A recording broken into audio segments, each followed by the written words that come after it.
Bonjour, dans cette vidéo, tu vas apprendre à calculer l'aire d'une figure. Alors la figure, c'est ABCD, le quadrilatère ABCD. On peut d'ailleurs dire que ce quadrilatère est un trapèze, c'est juste pour information, ça n'a pas vraiment d'utilité dans la résolution de l'exercice, mais bon. Je voudrais calculer son aire, c'est-à-dire déterminer la surface ici, recouverte par ce quadrilatère. Comment faire? Parce que comme ça, moi je ne connais pas de formule qui me permette de calculer de façon directe l'aire d'un tel quadrilatère. Alors on connaît bien l'aire d'un rectangle, on a une formule, longueur fois largeur, d'un parallélogramme, c'en est pas un. Je connais l'aire de triangle, etc. Mais je ne connais pas l'aire de ce quadrilatère.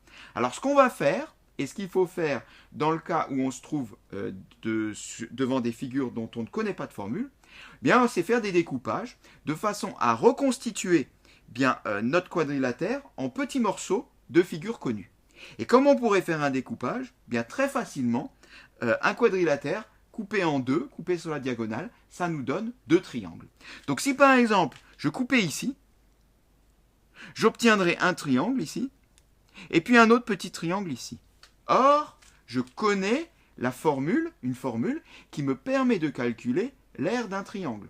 C'est base fois hauteur divisé par 2. Donc, ce qu'on va faire ici, c'est qu'on va calculer l'aire du premier triangle, l'aire du deuxième triangle, et ensuite on va additionner ces deux résultats pour trouver l'aire de ABCD. Alors, commençons déjà par faire le partage.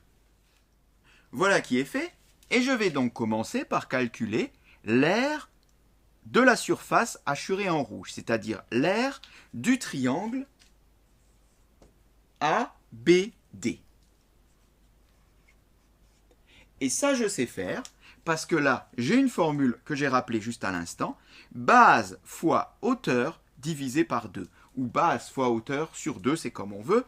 Base, je mets un petit b, multiplié par hauteur, je mets un petit h, divisé par 2. Eh bien là, il me suffit de remplacer base et hauteur dans la formule pour calculer l'aire de mon triangle hachuré en rouge. Alors, est-ce que j'ai une base et une hauteur qui se correspondent? Alors, je rappelle que la base et la hauteur doivent être toutes les deux perpendiculaires. Il peut y avoir plusieurs hauteurs dans un triangle, il faut bien choisir la bonne. Ici, il n'y a pas de problème, parce que la base, elle est tournée dans le bon sens, elle est bien comme le sol, et la hauteur, ici, est marquée bien perpendiculaire à la base correspondante. Eh bien, la base fait 4,5.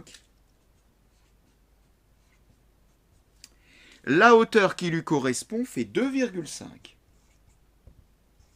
Et je divise tout ça par 2. 4,5 la base, 2,5 la hauteur, je divise par 2. Tu le fais bien sûr à la calculatrice. Tu trouves 5,625 exactement. Alors 5,625 quoi?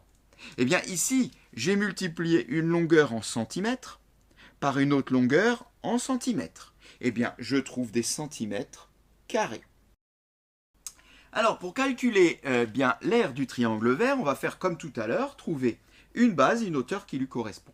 À part qu'ici, le triangle vert, on le voit, il est tourné dans le mauvais sens. Il a la tête en bas. Pour bien comprendre, c'est un petit peu embêtant. Alors, ce que je vais faire un tour complet de 180 degrés. Je vais donc me retirer de l'écran pour pas que tu me vois la tête en bas. Voilà. Et on trouve là notre triangle vert, on peut dire dans le bon sens. Avec sa base en bas, donc le sol, 2 cm, quelle est donc la hauteur qui lui correspond? Alors, on a l'habitude de voir la hauteur partant du sommet. C'est-à-dire que là, ça nous arrangerait bien que la hauteur parte de B. Mais elle est juste un tout petit peu décalée, à droite, et on trouve quand même cette hauteur bleue de 2,5 cm qui reste tout à fait perpendiculaire à la base. Et si on traçait la hauteur partant de B en retombant perpendiculairement sur la base, on trouverait également 2,5 cm. Il suffit juste de décaler ce petit bout de bâton de 2,5 et de le mettre en partant de B et on reconnaîtrait une hauteur classique. Donc, on peut considérer que la base vaut 2 et que la hauteur vaut 2,5. Remettons tout à l'endroit. Alors, effectuons les calculs. L'aire de mon triangle BCD égale. Alors, le calcul, je ne l'écris plus, je l'ai dit. Enfin, la formule, je ne l'écris plus, je l'ai dit. On peut directement passer au calcul. La base, 2, multiplié par 2,5, divisé par 2.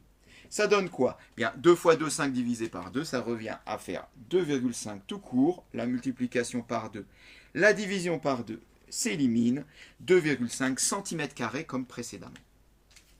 On a l'aire de la surface verte. On avait l'aire de la surface rouge. Et bien maintenant, pour obtenir l'aire du tout, il suffit d'additionner ces deux résultats. Aire du tout de notre quadrilatère ABCD est donc égal à l'aire du triangle rouge ABD plus l'aire du triangle vert BCD. On remplace. 5, 625 pour l'un, 2, 5 pour l'autre. Et on trouve 8,125 cm². On est toujours en centimètres carrés. 8,125 cm², c'est l'aire du tout. Donc pour en revenir à ce que je disais tout à l'heure, ça fait un peu plus de 8 cm². Donc c'est l'équivalent d'un peu plus de 8 petits carrés de 1 cm sur 1 cm. Voilà, et cette séquence est terminée.